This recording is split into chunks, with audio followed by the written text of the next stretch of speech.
Romeo, come forth, thou fearful man. Affliction is enamoured of thy parts, and thou art wedded to calamity. Father, what news? What is the prince's doom? What's our craves acquaintance at my hand that I yet know not? Too familiar is my dear son with such sour company. I bring thee tidings of the prince's doom. What less than doomsday is the prince's doom? A gentler judgment vanished from his lips, not body's death, but body's banishment. Ha! Banishment, be merciful. Say death, for exile hath more terror in his look, much more than death. Do not say banishment. Hence from Verona art thou banished. Be patient, for the world is broad and wide. There is no world without Verona walls, but purgatory, torture, hell itself. Hence banished is banished from the world, and world's exile is death. Then banished is death mistermed, calling death banishment.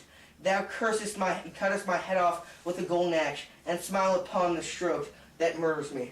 O deadly sin, O rude unthankfulness, thy fault our law calls death, but the kind prince, taking thy part, hath rushed aside the law, and turned that black word death to banishment.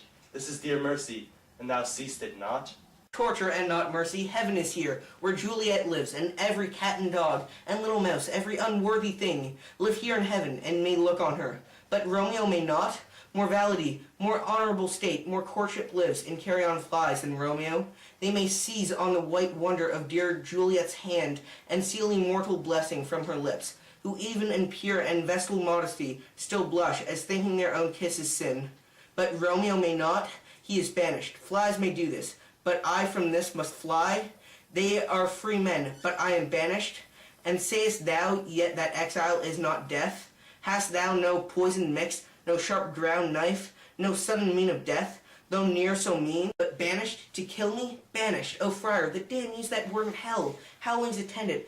How hast thou the heart, being a divine, a ghostly confessor, a sin absolver, and my friend professed, to mangle me with that word banished? Thou fond madman, hear me but speak a word. Oh, thou wilt speak again of banishment.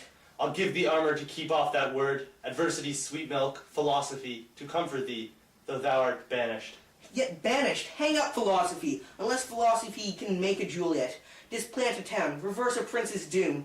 It helps not, it prevails not, talk no more. Oh, then I see that madmen have no ears. How should they, when that wise man has no eyes? Let me dispute with thee of thy estate. Thou canst not speak of thou that dost not feel. Wert thou as young as I, Juliet thy love, an hour but married, Tybalt murdered, darling like me, and like me banished, then mightest thou speak, then mightest thou tear thy hair, and fall upon the ground, as I do now, taking the measure of an unmade ground. Arise, one knocks. Good Romeo, hide thyself.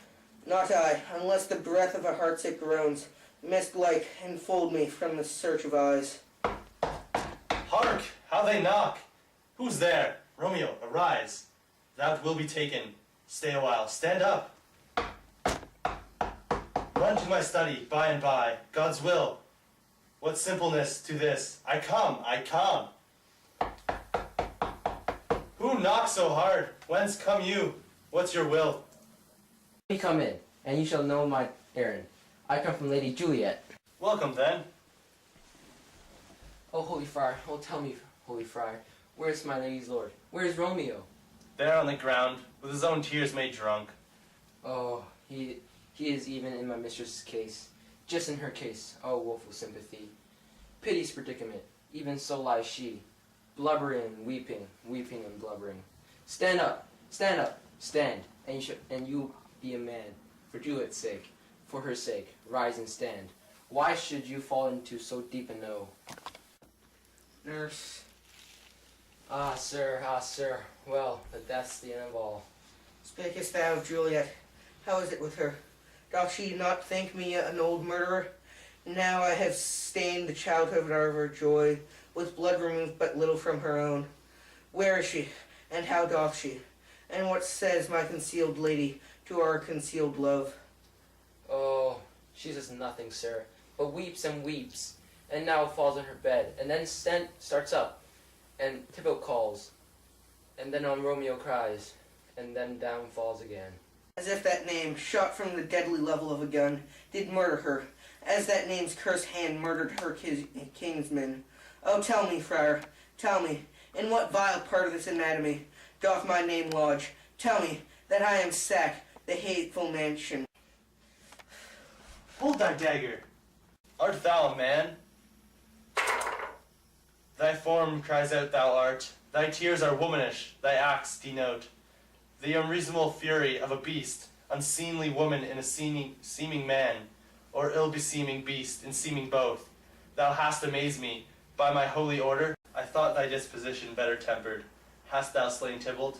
Wilt thou slay thyself, and slay thy lady that too lives in thee? By doing damned hate upon thyself, while railst thou on thy birth, the heaven and earth, since birth and heaven and earth all three do meet, in thee at once, which thou at once wouldst lose. Fie, fie, thou shamest thy shape, thy love, thy wit, which like thy is sure aboutst in all, and usest none in that true use indeed, which should becket thy shape, thy love, thy wit. Thy noble shape is but a form of wax, digressing from the valour of a man. Thy dear love sworn, but hollow perjury, killing that love which thou hast vowed to cherish. Thy wit, that ornament to shape and love, mishappen in the conduct of them both, like powder in a skitless soldier's flask, in a set afire by thine own ignorance, and thou dismembered with thine own defence. What roused thee, man? Thy Juliet is alive, for whose dear sake thou wast but lately dead. There art thou happy. Tybalt would kill thee, but thou slewest Tybalt. There art thou happy too. The law that threatened death become thy friend, and turns it to exile.